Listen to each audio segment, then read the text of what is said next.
नमस्कार। Plane hijack, बस hijack और किसी बिल्डिंग में हॉस्टेज बनाकर हमलों को अंजाम देने की घटनाएं दुनिया ने इससे पहले भी देखी और सुनी है। लेकिन पाकिस्तान में ट्रेन हाईजैक की घटना ने पूरी दुनिया के होश उड़ा दिए हैं। बलूच लिबरेशन आर्मी ने जाफर एक्सप्रेस पर यह हमला बोला और सुरंग के भीतर ट्रेन यात्रियों का अपहरण कर लिया। ये अटैक पाकिस्तान आर्मी के खिलाफ उन्होंने बलूचिस्तान की स्वतंत्रता और अधिकारों के प्रति बताई है। लेकिन लेटेस्ट अपडेट्स देखिए, 24 घंटे से ज्यादा का वक्त बीत गया और खबर मिल रही है कि पाकिस्तान ने बलूचिस्तान में 200 से ज्यादा ताबूत भेजे हैं। तस्वीरें भी आपको अब दिखा रहे हैं। इन 200 ताबूतों को क्वेटा रेलवे स्टेशन से बलूच भेजा जा रहा है। इससे पहले बलूचिस्तान के पूर्व सीएम अख्तर मेंगल ने एक्स पर पोस्ट कर कहा कि बलूचिस्तान का 1 इंच भी हिस्सा ऐसा नहीं बचा जिस पर पाकिस्तान की सरकार अपना अधिकार जता सके। वो पूरी तरह से इस युद्ध को हार चुके हैं। हमने उन्हें चेतावनी दी थी, ठीक वैसे ही जैसे हमसे पहले के लोगों ने उन्हें चेतावनी दी थी। खबर अलग अलग मिल रही है, इसीलिए एग्जैक्ट नंबर कि कितने लोग मारे गए हैं, कैजुअलिटीज क्या है, इस पर ऑफिशियल कंफर्मेशन नहीं है। पाकिस्तानी सेना ने हालांकि बीबीसी उर्दू को बताया है कि अब तक 104 यात्रियों को सुरक्षित निकाल लिया गया है और 16 चरमपंथियों को मार दिया गया है। तो ऐसा ही दावा बीएलए की तरफ से भी किया जा रहा है कि सेना के सैनिकों को मारा गया है और इतने लोग कब्जे में हैं। खबर यह भी है कि आत्मघाती बॉम्बर जैकेट पहने फिदायीन हमलावर बलूचिस्तान लिबरेशन आर्मी से यात्रियों को घेरे हुए हैं, इसीलिए सिचुएशन टेंस्ड बनी हुई है। वैसे जाफर एक्सप्रेस पर हमले की ये कोई पहली घटना नहीं है। इससे पहले भी बलूच विद्रोहियों के अलावा तहरीक तालिबान, पाकिस्तान के आतंकी इसे कई बार निशाना बना चुके हैं। बलूच लिबरेशन आर्मी ने पिछले 20 सालों से पाकिस्तान के खिलाफ विद्रोह का बिगुल फूंक रखा है। शुरू में इस जो हमले थे वो गुरिल्ला अटैक की तरह होते थे, यानी वो घात लगाकर हमले करते थे और फिर कहीं छिप जाते थे। हालांकि 2018 के बाद से बीएलए ने आत्मघाती हमले और प्लान्ड अटैक पर ध्यान केंद्रित करना शुरू कर दिया। इसके अलावा जो ये ट्रेन है, ये बलूचिस्तान के क्वेटा को पंजाब के पेशावर से जोड़ती है। क्वेटा में पाकिस्तानी सेना का बेस और इस कारण से बड़ी संख्या में सैनिक भी इसी ट्रेन से सफर करते हैं और इसी वजह से ये बलूची लिबरेशन आर्मी और टीटीपी जैसे संगठनों का निशाना बनी रहती है। 2023 में भी 2 महीनों के भीतर इस ट्रेन पर 2 बार हमले हुए और वो भी लगभग एक स्थान पर। तो यानी जाफर एक्सप्रेस जिसका अपना इतिहास करीब 2 दशक का है, 20 सालों से ये ट्रेन चल रही है, तो इस पर भी अटैक इससे पहले कई बार हुए हैं और घात लगाकर हुए हैं। अब यहां से जो ये अटैक है, ये पाकिस्तान के लिए कितना सीरियस है, भारत इसे किस तरह से देख रहा है, दुनिया का इस पर क्या रिएक्शन होगा, बलूचिस्तान के जो हालात हैं क्या वो पाकिस्तान को एक भयंकर गृहयुद्ध की दिशा में लेकर जा रहे हैं।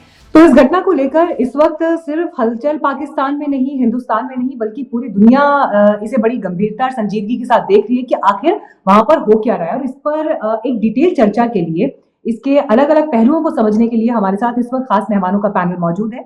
हमारे साथ एम्बेसडर दिलीप सिन्हा जी आज इस बातचीत के लिए जुड़ गए हैं। पाकिस्तान से भी हमारे साथ सीनियर जर्नलिस्ट जुड़ रहे हैं। इस्लामाबाद से हमारे साथ हमजा आमिर साहब आ गए हैं और हमारे साथ लाहौर से जुल्करनैन ताहिर जी भी जुड़ गए हैं। आपका भी स्वागत है आज इस बातचीत में। शुरुआत में यहाँ पर सबसे पहले आपके साथ करना चाहूंगी जुल्करनैन जी, मुझे ये बताइए अभी वहां पर स्टेटस क्या है, कितने लोग अभी भी बंदी हैं, कितनों को छुड़ाया जा चुका है, एग्जैक्टली अभी ग्राउंड पर क्या स्थिति है? जी जी, ऑफ नाउ अभी जो गवर्नमेंट ने फिगर या स्टैट्स रिलीज किया है उसके मुताबिक 450 टोटल नंबर ऑफ पैसेंजर थे और उसमें से 190 जो हैं वो अभी रेस्क्यू कर लिए गए हैं और 30 terrorist were killed in it और 10 security official including driver lost. ये on ground operation still going on और इसमें government is very mountainous area है सारा और प्रॉब्लम जो आ रहा है कि सुसाइड है बिल्कुल जुड़े जो पैसेंजर्स हैं, हॉस्टेज हैं, तो बड़े ध्यान ऑपरेशन करना पड़ रहा है। ये सारा सिनेरियो गवर्नमेंट स्केच कर रही है। ठीक है हमजा, क्योंकि ऑफ कोर्स अभी डिस्कशन बातचीत भी चली रही है, क्योंकि हम देख रहे हैं कि एक वर्जन जो है बीएलए की तरफ से आ रहा है, कुछ खबरें जो हैं वो पाकिस्तान गवर्नमेंट की तरफ से जो इंटरनली जो चीजें निकल कर आ रही हैं, सोर्सेज से जिस तरह की खबरें मिल रही हैं, बातचीत या किसी तरह की कोई डायलॉग प्रोसेस, क्या कोई प्रयास क्या हुआ है अभी तक? देखिए, अभी तक कोई डायलॉग प्रोसेस एज सच कोई हमें इंफॉर्मेशन ऐसी आई नहीं है कि डायलॉग प्रोसेस हुआ हो। लेकिन अगर आप उसकी ग्राउंड सिचुएशन देखें तो लगता ऐसा है कि कहीं ना कहीं कोई ना कोई तो राब्ता हो रहा है। जिसकी वजह से ही जो है वो रेस्क्यू किए जा रहे हैं लोग। लोगों को बीएलए ने ये क्लेम किया कि उन्होंने औरतें और बच्चों को जो है वो रिहा कर दिया है, और मर्द जो हैं या एक अच्छी खासी क्वांटिटी लोगों की उनके पास अभी भी होस्टेज है, और वो एक टनल के अंदर है। एक टनल के अंदर मौजूद हैं। जब टनल के अंदर अगर मौजूद हैं तो उसके दो साइड से ही एंट्री और एग्जिट पॉइंट्स हैं। तो अगर वहां से कोई रेस्क्यू किया भी जा रहा है तो वो उन्हीं टनल्स के ही जरिए, उन्हीं रास्तों से ही लोग बाहर आ रहे हैं।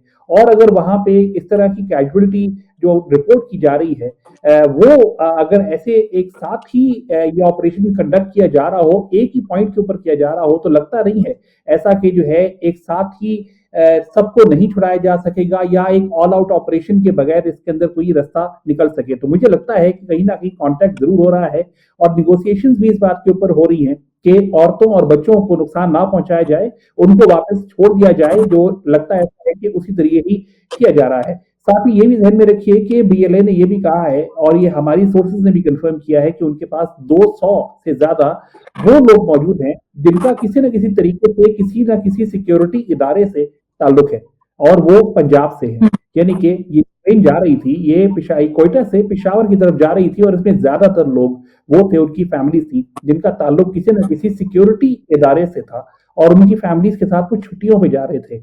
क्योंकि ईद करीब आ रही है, रमजान का महीना चल रहा है, ऐसे में ये मूवमेंट ज्यादा होती है, और उन्होंने अभी तक उनमें से किसी को भी नहीं छोड़ा है। जो शुरू की जो कैजुअलिटी बताई गई है सिक्योरिटी पर्सनल की, उसमें यह भी कहा गया है कि उन्होंने ऐसे 10 लोगों को या 20 लोगों को बीएलए ने आइडेंटिफाई करके, उनकी आईडी कार्ड देख के, उनको ये कंफर्म करके कि वो पंजाब से हैं, और साथ ही वो एक किसी सिक्योरिटी इदारे के एहलकार हैं, उनको वो चेक करने के बाद उनको मारा गया है। तो अभी तक सिचुएशन जो है वो काफी कंफ्यूजिंग इंफॉर्मेशन आ रही है, लेकिन लगता ऐसा है कि कोई ना कोई बातचीत का रास्ता बना हुआ है, जिसकी वजह से रेस्क्यू ऑपरेशन अभी भी जारी है। पूरा एक दिन गुजर चुका है, दूसरी दोपहर में हम 24 घंटे गुजर चुका है, हम देख रहे हैं अभी तक ऑपरेशन चल रहा है।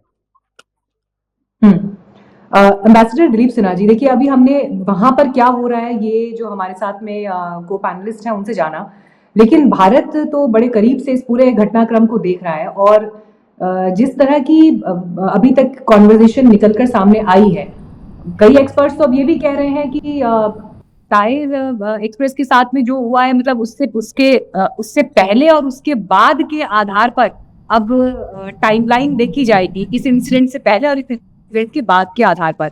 लेकिन ये पूरा घटनाक्रम पाकिस्तान में एक ऐसे समय पर हुआ जब मेरे को लगता है पाकिस्तान अपने सबसे कमजोर वक्त में खड़ा है, चाहे उसको आर्थिक लिहाज से देख ले, राजनीतिक लिहाज से देख ले, इंटरनेशनली जो अभी परिस्थितियां खड़ी हैं उस लिहाज से देख लें।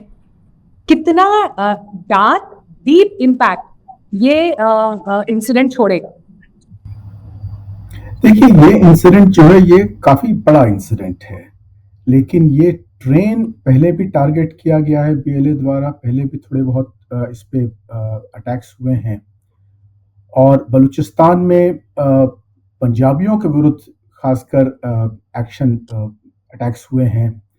तो ऐसा नहीं है कि ये इंसिडेंट कोई एक अलग किस्म का इंसिडेंट है या कोई ट्रेंड के विरुद्ध है कोई। ये एक जो डिस्टर्बेंसेस चल रहे हैं बलूचिस्तान में उसी घटनाक्रम में आता है।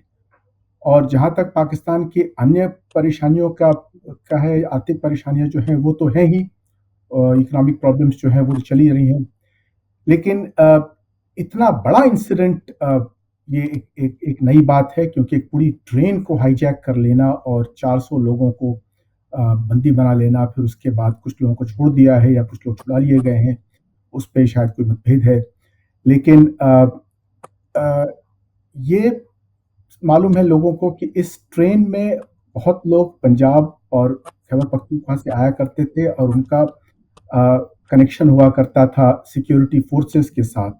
इसीलिए इस ट्रेन को बीएलए टारगेट पहले भी कर चुकी है, और ये ऑपरेशन तो उन्होंने बहुत प्लानिंग के साथ किया होगा कि इस समय रमज़ान का समय है, ईद आने वाली है, तो इस समय बहुत लोग परिवार के साथ वापस घर जाना चाहेंगे।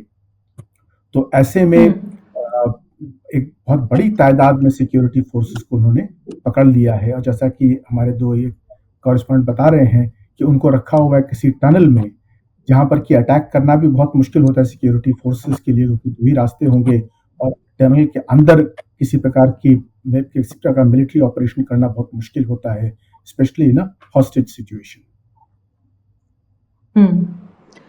अब ये आगे किस तरह से सिचुएशन जाती है वो देखना होगा, लेकिन हमजा मैं इस पर भी आपसे एक जानकारी जरूर चाहूंगी कि देखिए जो अल्टीमेटम या जो टाइमलाइन दी गई बीएलए की तरफ से उसमें भी 24 घंटे से ऊपर का समय बीत गया है।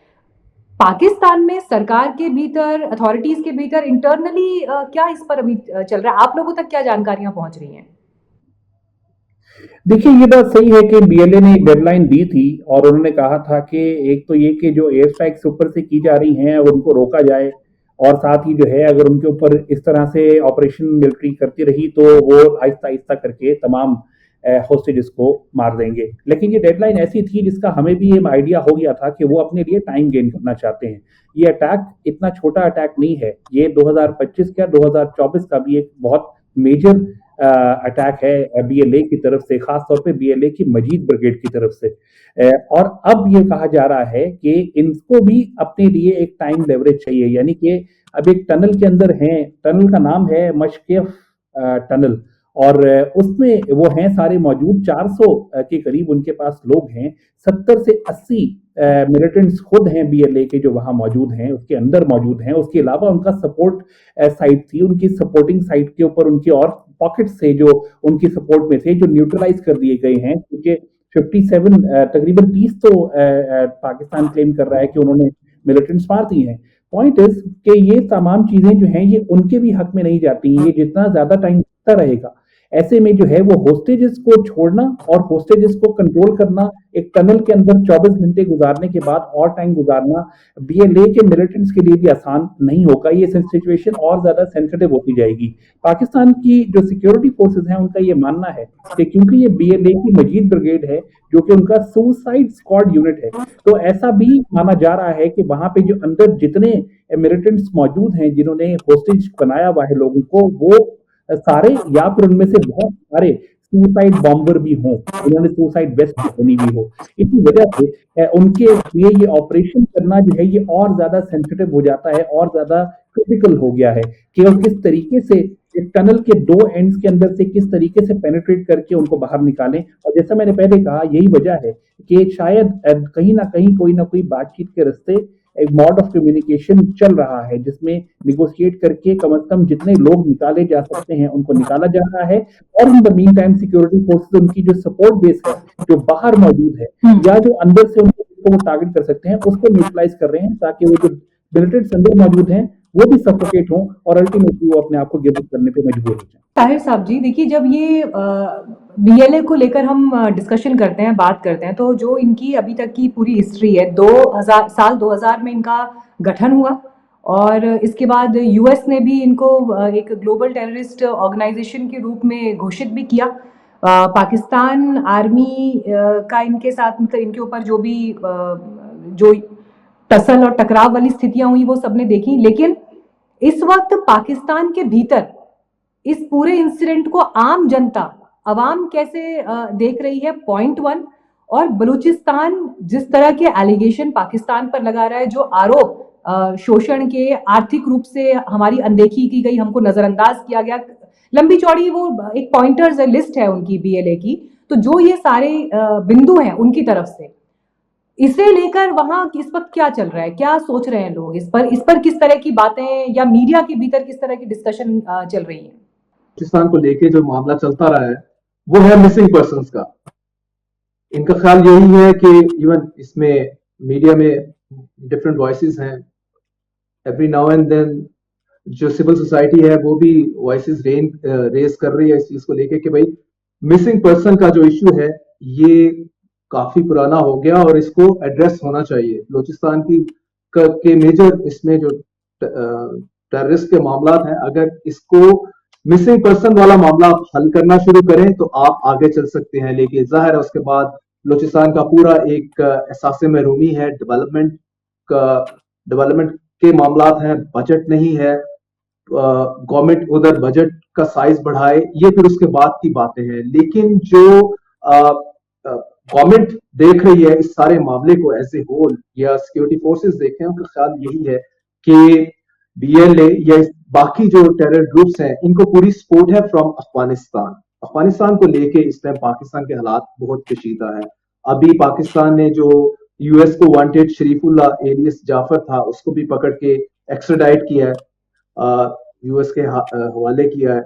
तो सिमिलरली कल का के परमानेंट रिप्रेजेंटेटिव है यूनाइटेड नेशन में एम्बेसडर मुनीर अकरम, उन्होंने कहा 6000 के करीब फाइटर हैं जो मौजूद है अफगानिस्तान में, अफगानिस्तान उनको सेफ हेवन प्रोवाइड कर रहा है, वो वहां से निकल के पाकिस्तान में अटैक करते हैं और बाकी जो लोकल टेरर ग्रुप हैं, वेल उनका इशारा पूरा बलूचिस्तान और केपीके की तरफ था, तो वो इधर दोनों सूबों में वो टेरर अटैक कर रहे हैं फुल्ली।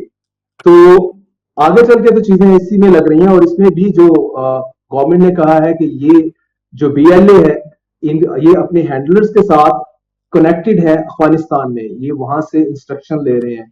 तो इट मीन्स कि अब इस केस का भी मास्टरमाइंड प्रोबेबली शायद अफगानिस्तान से निकले, आगे चल के गवर्नमेंट बताए इसमें। और मजीद अफगानिस्तान को लेके पाकिस्तान के मामला जो है अफगान गवर्नमेंट के साथ वो मजीद मुश्किल होते नजर आ रहे हैं सारे सीन में।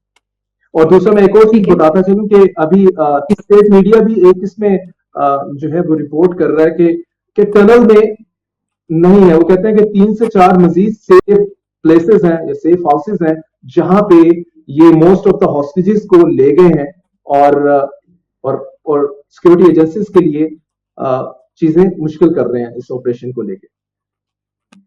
Okay, ambassador Dilip Sinha ji, ground की सिचुएशन पर हम सभी अपडेट यहाँ पर ले रहे हैं, लेकिन देखिए अब जब दुनिया इस पूरे इंसिडेंट को देखेगी, क्योंकि ये घटनाक्रम सिर्फ ऐसा नहीं है कि पाकिस्तान में हुआ है तो उसकी वजह से सिर्फ इम्पैक्ट वहीं तक सीमित हो। चाइना का क्या उस पर रिएक्शन रहेगा, अमेरिका उसे किस नजर से देखेगा, रशिया यूक्रेन में एक अलग तरह से युद्ध की स्थिति जो बीते 2-3 सालों से चल रही है वो पूरी दुनिया देख रही है। ऐसे वक्त में ये हमला, ये अटैक किस तरह से दुनिया की दशा और दिशा को प्रभावित कर सकता है? इस इंसिडेंट का वो आया है, जर्मनी के जो एम्बेसडर हैं इस्लामाबाद, इन्होंने कंडेम किया है, ईरान के फॉरेन मिनिस्ट्री ने कंडेम किया है और सेक्रेटरी जनरल के स्पोक्समैन ने कंडेम किया है। मैंने और कोई इंसिडेंट और कोई स्टेटमेंट किसी और ऑर्गेनाइजेशन का नहीं देखा है, शायद आपके जो कॉरेस्पॉन्डेंट पाकिस्तान में वो शायद और इस पर रोशनी डाल सकें।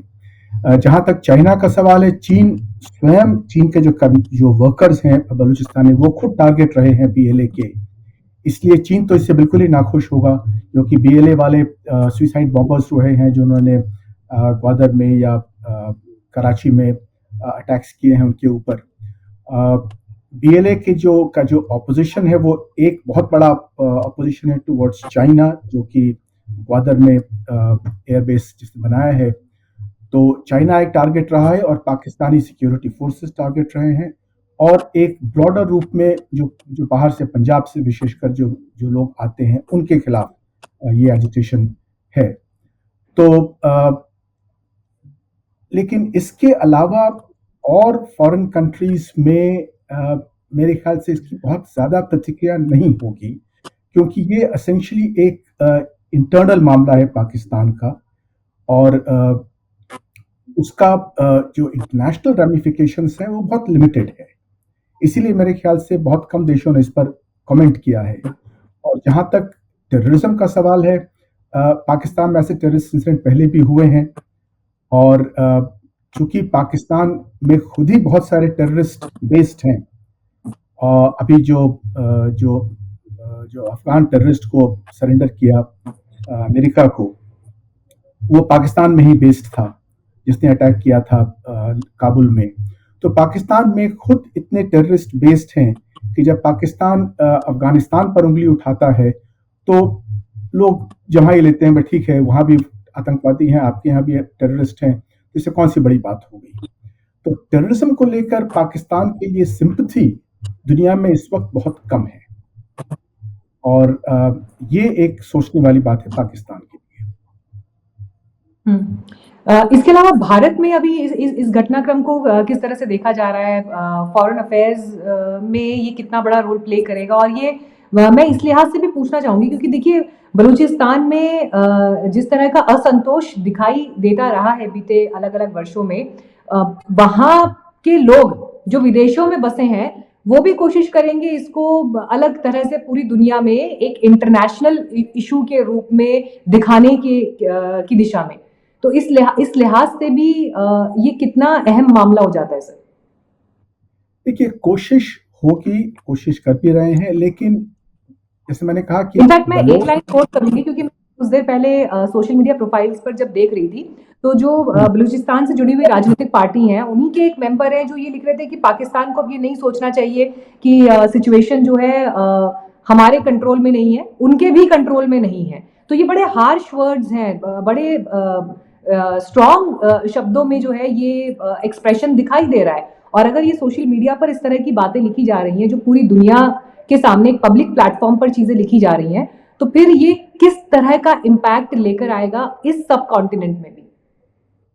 जैसे मैंने कहा कि ये पाकिस्तान के लिए बहुत गंभीर मामला है, very serious issue for Pakistan.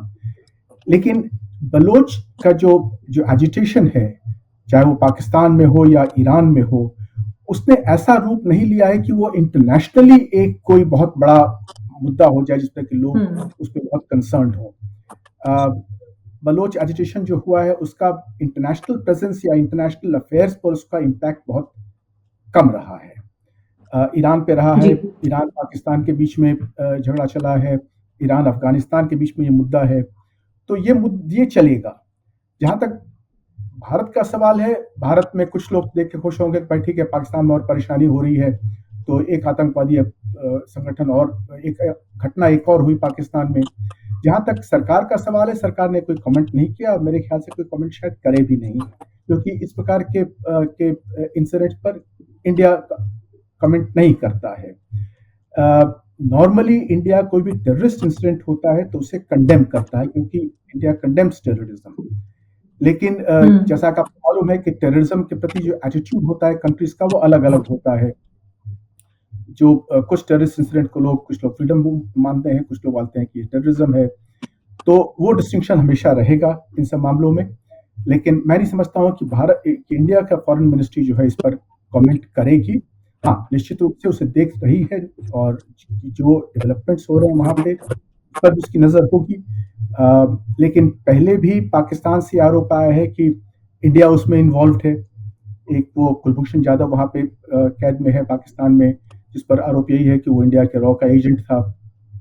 तो इस प्रकार के आरोप इंडिया पर भी लगे हैं, इसलिए इंडिया ये नहीं चाहेगा कि इस पर कुछ कमेंट करे, ताकि फिर किसी को मौका मिले कुछ बोलने का कि इंडिया उसमें इन्वॉल्व है। अभी मैंने देखा कि आपके जो कॉरेस्पॉन्डेंट उन्होंने अफगानिस्तान का ही नाम लिया है, और इंडिया का नाम उसमें नहीं आया है अभी तक, किसी पर्टिकुलर रिपोर्ट में मैंने नहीं देखा है। एक तरह से मैं कहूँ कि कई लेयर्स हैं, बहुत पेचीदा विषय हैं, और इस पूरी परिस्थिति में अभी, हालांकि अब आने वाले कुछ समय में क्या होता है वो देखना होगा। आने वाले कुछ घंटे तो बहुत इंपॉर्टेंट हैं अभी आगे, जैसे जैसे सिचुएशन बढ़ती है। लेकिन हमजा, मैं इस पर ज़रूर आपका रिएक्शन चाहूँगी, क्योंकि जो अभी एम्बेसडर सिन्हा भी यहाँ पर बात कर रहे थे कि देखिए, दुनिया शायद इस पर बहुत ज़्यादा कोई रिएक्शन ना भी दे, या सिर्फ ब्लैक और वाइट में पिक्चर को देखे, लेकिन स्पेसिफिकली पाकिस्तान के लिए बहुत बड़ा मामला है। और हिंदुस्तान क्योंकि बड़े करीब से पाकिस्तान को देखता है, शेयर्ड हिस्ट्री है हमारी, शेयर्ड हमारा पास्ट है, तो इस लिहाज से भी यहाँ बसे लोगों को पाकिस्तान से जुड़ा कुछ भी घटनाक्रम होता है तो एकदम ध्यान जाता ही है कि क्या हुआ है, क्यों हुआ, क्या चल रहा है वहाँ पर। लोगों की रिश्तेदारियां हैं, लोगों के साझे इतिहास आपस में जुड़े हुए हैं। लेकिन जो ये डिस्टर्बेंस क्रिएट हो रही है वहाँ पर, डिस्टर्बेंस तो मेरे ख्याल से बहुत छोटा शब्द है शायद इसके लिए, लेकिन जो ये पूरा एक इंसिडेंट हुआ है, पाकिस्तान जिस स्थिति में आज की तारीख में है, ये सिचुएशन को और खराब ही करता हुआ दिखाई देता है, बेहतरी की तरफ तो जाता हुआ नहीं दिख रहा है एज ऑफ नाउ। क्या इसे लेकर किसी तरह का कोई एक डिस्कोर्स सिविल सोसाइटी के बीच में, जो पाकिस्तान का बुद्धिजीवी है या जो वहां के लोग हैं, जो किसी तरह का कोई प्रभाव जिनकी बातें रखती हैं with respect to government, with respect to administration, कुछ बात हो रही है क्या वहां पर, या वो कंसर्न्ड है इसे लेकर? देखिए Meenakshi, with due respect to the ambassador, मैं इस चीज पे एग्री नहीं करता कि ये एक पाकिस्तान सेंट्रिक और इंतहाई आइसोलेटेड इवेंट है जो सिर्फ पाकिस्तान तक ही महदूद है, इसीलिए कोई और इसके ऊपर ज्यादा बात नहीं करता। मैं आपको बहुत कम टाइम के अंदर ये जस्टिफाई करवा देता हूँ कि ये इवेंट जो है, ये जो हो रहा है, ये किसी लिहाज से भी सिर्फ पाकिस्तान तक महदूद नहीं है। पहला आपको बता देता हूँ, बलोच लिबरेशन आर्मी ने सुसाइड ब्लास्ट किए हैं चाइनीज नेशनल्स के ऊपर, even in the economic hub of Pakistan, Karachi, Balochistan के अंदर उन्होंने हमले किए हैं। उन्होंने बहुत जगहों के ऊपर अटैक किए हैं टारगेट करके चाइनीज को। उसके अलावा बीएलए ने अभी रिसेंटली, जब अफगानिस्तान में अफगान तालिबान ने टेक ओवर किया, उसके बाद से ग्रुप्स ने अलीजेंस करना शुरू की। वहां से बहुत सारे मिलिटेंट्स रिलीज हुए जो छोड़ दिए गए, जिसमें से बहुत बड़ी तादाद बलोच की थी, बीएलए के मिलिटेंट्स की थी, जिनको अफगान तालिबान ने शुरू में उनसे ये इंसिस्टेंटली कहा था कि आप लोग अब यहाँ से चले जाएं, क्योंकि हमारे ऊपर दुनिया की नजरें हैं और हम उनको ये नहीं दिखा सकते कि हम बलोच सेपरेटिस्ट की भी जो है वो साथ सपोर्ट करते हैं। और उसके बाद अभी रिसेंटली बीएलए ने टीटीपी, तहरीके तालिबान पाकिस्तान, जिसने खैबर पख्तूनख्वा की बॉर्डरिंग विद अफगानिस्तान में वहां अपनी इंसर्जेंसी बढ़ा के रखी हुई है, उसके साथ एलिजियंस की है। अभी इस बात को काफी महीने हो चुके हैं, जिसकी वजह से ये मामला किसी भी लिहाज से पाकिस्तान तक महदूद नहीं है। इनफैक्ट अफगानिस्तान को आप देख लीजिए, वहां से जो दहशतगर्दी या टेररिज्म जो एमिनेट हुई है, वो एक ग्लोबल इशू था। वॉर ऑन टेरर चली है, नेटो फोर्सेस वहां आके बैठी। अभी भी वहां पे इस्लामिक स्टेट खुरासान का प्रेजेंस होना, पाकिस्तान में प्रेजेंस होना, ये एक ग्लोबल कंसर्न है। अगर हम इसको अभी ग्लोबल कंसर्न नहीं समझेंगे, नहीं बनाएंगे, तो ये अनकरीब ऐसे ही बढ़ते बढ़ते बहुत ज्यादा फैल जाएगा। तो मैं नहीं मानता इस चीज को कि ये सिर्फ पाकिस्तान तक महदूद है ये मामला। हाँ, ये जरूर है, पाकिस्तान की एक तरफ अफगानिस्तान, ना अफगानिस्तान की तरफ कोई देखना चाहता है। सिमिलरली दूसरी तरफ ईरान की तरफ भी जो है वो ग्लोबल वर्ल्ड, कम से कम जिनकी आवाजें हम सुनना पसंद करते हैं, वो तो उनके ऊपर नहीं देखना चाहते, उनसे तो उनका लड़ाई है, उनसे बैर है। तो इसी वजह से शायद ये ऐसा इंसिडेंट लगे जो कि शायद पाकिस्तान की हद तक महदूद है, वरना ऐसा है नहीं। अब दूसरी तरफ मैं आपको ये बताऊं कि ये जो सारा मामला है, जो ये तमाम चीजें हो रही हैं, जैसे आज का है 450 पैसेंजर्स, इसको लेके human rights commission of Pakistan ने भी जो है कॉल दी है, सिविल सोसाइटी ने ये कॉल दी है, और it has called on both the parties, on the Pakistani security forces side and also on the side of BLA and these separatist groups। उनको ये कहा गया है कि आप लोग प्लीज कम से कम इस चीज का ख्याल करें कि इंसानी जान एट स्टेक है। आप लोगों की अपनी जो भी वेस्टेड एजेंडा हो, वो जो भी वेस्टेड इंटरेस्ट हो, उसका हल या उसको उसकी अचीवमेंट किसी भी लिहाज से लॉस ऑफ ह्यूमन लाइफ से नहीं हो पाएगा। Conflict is never a solution to a problem. इसी वजह से उनको ये कॉल ऑन जरूर किया जाता है। लेकिन as we have seen in the past कि पाकिस्तान में जो दहशतगर्दी या जो ये टेरर ग्रुप्स काम कर रहे होते हैं, कि कहीं ना कहीं से तो एक एज अ मर्सनरी काम कर रहे हैं ना, कहीं ना कहीं से तो इनकी बैकिंग है, इनको सपोर्ट के बगैर ये नहीं चल सकते। और यही वजह है कि ये चाहे बीएलए हो चाहे टीटीपी हो, इनके अब जो ताने बाने जाके मिलते हैं, जो मैंने पहले आपको कनेक्शन बताया, वो सारे अफगानिस्तान की तरफ जाते हैं। और अफगानिस्तान के मामलों को अगर आप देख लीजिए तो तोरखम बॉर्डर हमारी बंद है। अमन जिरगा वहां पे जो है तोरखम जाके शायद अभी इस वक्त या तो काबुल की तरफ रवा दवा है या फिर वापस आ रहा है, क्योंकि वो मानते नहीं है। उनका हमसे गिला है इसलिए है क्योंकि हम उनके इलीगल अफगान जिनको हमने दहाइयों तक जो है वो पाकिस्तान में अकोमोडेट किया, अब उनको हम वापस भेज रहे हैं। तो बहुत सारी ऐसी चीजें हैं जो कंबाइन हो रही हैं। I don't think this is an isolated incident. BLA is a serious threat जो कि एलिजेंस के साथ जो है एक ग्लोबल थ्रेट की तरह इमिनेट हो रही है, और अनकरीब अगर हम इसको इग्नोर करते हुए तो ये आगे चल के इसी तरीके से अपना फेस दुनिया को भी दिखाएगी। ठीक है, देखिए अब नजर तो आगे भी बनी रहेगी पूरे इस इंसिडेंट पर, अपडेट्स भी हम अपने दर्शकों को आगे देते रहेंगे। लेकिन फिलहाल इस डिस्कशन में आप सब हमारे साथ जुड़े, अपना समय हमें दिया, बहुत शुक्रिया, धन्यवाद आपका हमारे साथ जुड़ने के लिए। थैंक यू सो मच, नमस्ते।